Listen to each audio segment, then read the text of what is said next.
লক্ষ্মীর ভান্ডার প্রকল্প চালু করা হয় রাজ্যের মহিলাদের হাতখরচ জোগানোর জন্য। মুখ্যমন্ত্রী মমতা বন্দ্যোপাধ্যায় এই প্রকল্প চালু করেছেন। সম্প্রতি এই প্রকল্পের টাকা বৃদ্ধি করা হয়েছে ১,৫০০ ও ১,৭০০ টাকা। তবে এবার এই প্রকল্পের টাকা নিয়ে ব্যাপক কারচুপির অভিযোগ উঠল সিউড়ি পৌরসভার বিরুদ্ধে।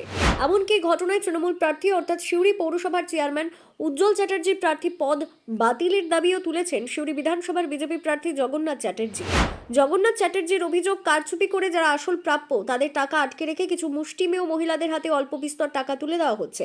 সিউড়ি পুরসভার লক্ষ্মীর ভান্ডারের ডেটাবেস থেকে সেই ডেটাবেসকে ফাজ করে, সেই ডেটাবেসের উপরে এডিট করে নতুন বেনিফিশিয়ারিদের গত মাসে এবং এ মাসে, গত মাসে 1,000 টাকা করে, এ মাসে কাউকে 500, কাউকে 1,000 টাকা করে শয়ে শয়ে লোককে টাকা পাঠানো হচ্ছে গভর্নমেন্ট ফান্ড দিয়ে সরকারি ভোট কেনার জন্য, ভোটারদের ঘুষ দেওয়ার জন্য। এক্সিস্টিং বেনিফিশিয়ারিদের বলা হচ্ছে যে তোমাদের কোনোভাবে আটকে গেছে, পরে পাবে। আর নতুনদের বলা, যাদের নাম ঢুকিয়ে দিয়ে এভাবে টাকা পাইয়ে দিচ্ছে তারা কিন্তু অ্যাকচুয়াল বেনিফিশিয়ারি না, তাদের বলা হচ্ছে আমরা এই চালু করে দিলাম, আমরা জিতলে পরে তোমরা ভোট দেবে। এবং নির্দিষ্ট কিছু এলাকাকে, নির্দিষ্ট কিছু ওয়ার্ডকে টার্গেট করে এটা করা হচ্ছে। এবং এই ঘটনার সঙ্গে মিউনিসিপ্যালিটির এক্সিকিউটিভ অফিসার, অ্যাকাউন্টস অফিসার সরাসরি যুক্ত রয়েছে। আমরা একদম এভিডেন্স সহ আমি অভিযোগপত্রটি আপনাদের কাছে দিয়ে দেবো। শুধু ওই যে সংশ্লিষ্ট কয়েকটি অ্যাকাউন্ট আমরা যে জমা দিয়েছি সেটা দিচ্ছি না আপনাদের, কারণ তাদের ব্যক্তিগত সুরক্ষা নিরাপত্তার কারণে। এবং আমরা তৃণমূল প্রার্থীপদ বাতিলের দাবি জানিয়েছি। যদি সে চেয়ারম্যান হিসাবে সরকারি টাকা ভোটারদের ঘুষ দেওয়ার জন্য ব্যবহার করেন তাহলে তার প্রার্থীপদ বাতিল করতে হবে। এবং চাকরি থেকে বরখাস্তের দাবি জানিয়েছি পুরসভার অ্যাকাউন্টস অফিসার এবং এক্সিকিউটিভ অফিসার। আমরা একদম সংশ্লিষ্ট ব্যাংকের রেকর্ড সহ, যে সংশ্লিষ্ট ব্যাংক থেকে লক্ষ্মীর ভান্ডারের থেকে ট্রান্সফার হয়েছে এবং সংশ্লিষ্ট যে বেনিফিশিয়ারিজগুলো যারা তৈরি হয়েছে তথাপি যাদের অ্যাকাউন্টে টাকা ট্রান্সফার হয়েছে তাদের নাম, তালিকা ইত্যাদি আমরা জমা দিয়েছি। কমিশন অত্যন্ত সিরিয়াসলি নিয়েছে এবং আমাদের আশঙ্কা এটা শুধু সিউড়ি মিউনিসিপ্যালিটি নয়, এটা একটা মোডাস অপারেন্ডি। পশ্চিমবঙ্গের 126টি মিউনিসিপ্যালিটির ক্ষেত্রেই এমন ঘটনা ঘটতে পারে। আপনারা জানেন যে 1,500 টাকা লক্ষ্মীর ভান্ডার, কিন্তু টাকা পাঠানো হচ্ছে লক্ষ্মীর ভান্ডারের ডেটাবেস থেকে 1,000 টাকা করে। তো এটা ঘুষ এবং এটি বড় ঘটনা রাজ্যের জন্য। DBT for vote, direct benefit transfer for vote, bribery for vote, cash for vote, এই কেলেঙ্কারি এই রাজ্য সরকার করছে। সিউড়ি মিউনিসিপ্যালিটির ক্ষেত্রে আমরা হাতে নাতে ধরেছি। তাই স্পেসিফিক দাবি যে ক্যান্ডিডেটের প্রার্থীপদ খারিজ করতে হবে, ক্যান্সেল করতে হবে।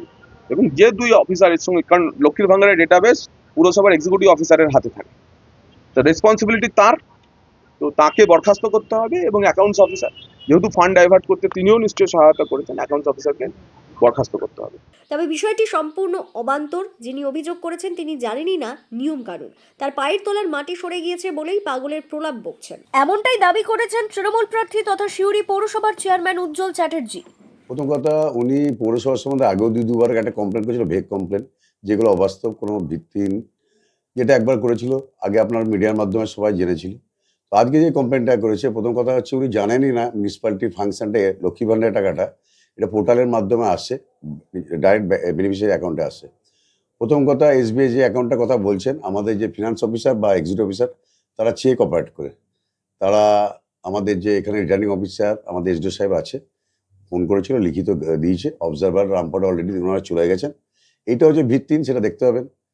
অ্যাকচুয়ালি ওনার পায়ের তলা, উনি বুঝে গেছেন যে পায়ের তলায় মাটি নাই, মানুষ আস্তে আস্তে বিজেপিকে বর্জন করবে। কাল মাননীয় প্রধানমন্ত্রী এসেছিল, ওই ডায়লগগুলো দিয়ে চলে গেল, মানুষ বুঝে গেছে যে আসছে, ডায়লগ দিচ্ছে। কিন্তু আমাদের মাননীয় মুখ্যমন্ত্রী, আমাদের দিদি, বাংলা মানুষের পক্ষে ঘরে ঘরে যে প্রকল্পগুলো আছে, উনি আস্তে আস্তে বুঝতে পারছে উনি পাগলের পোলা বকে যাচ্ছে, আরও বকবে। জানি না ওনার অ্যাডভাইসারটা কে, এই যে পৌরসভা বারবার দিচ্ছে, নিশ্চয় কেউ আছে, বিগত দিনে হয় কাউন্সিলর ছিল বা ভাইস চেয়ারম্যান ছিল। ওনার জানা উচিত যে বেনিফিশিয়ারির মধ্যে পোর্টালের মাধ্যমে লক্ষ্মীর ভান্ডার টাকা আসে। 2,80,00,000 লোককে দিদি আমাদের টাকা দেয় লক্ষ্মীর ভান্ডার। তো এগুলো আগে জানুক, তারপর তো কমপ্লেন করবে নির্বাচন কমিশনকে। হয় উনি পাগল হয়ে গেছেন, আর ওর অ্যাডভাইসার পাগল হয়ে গেছে। পাগলের পায়ের তলে মাটি নাই, বিপুল মার্জিনে হারবো। গ্রাম অঞ্চলে আছে, দিদি উন্নয়নে হারবে। আবার দিদি আসছে, আমাদের মাননীয় মুখ্যমন্ত্রী দিদি আসছে, আমাদের প্রধানমন্ত্রী যে ভাষণ দিয়ে গেল, অনেক কিছু ভাষণ শুনলাম, আমিও দেখলাম। দিদি তার দেখবেন দিদি কি বলে যায়। দিদি যেটা বলে সেটা করে, তার প্রমাণ অলরেডি মানুষ পেনেছে, আগামী দিনে আবার জানবে। আবার সরকারটা খালি অপেক্ষা দিদি বসার গদিতে।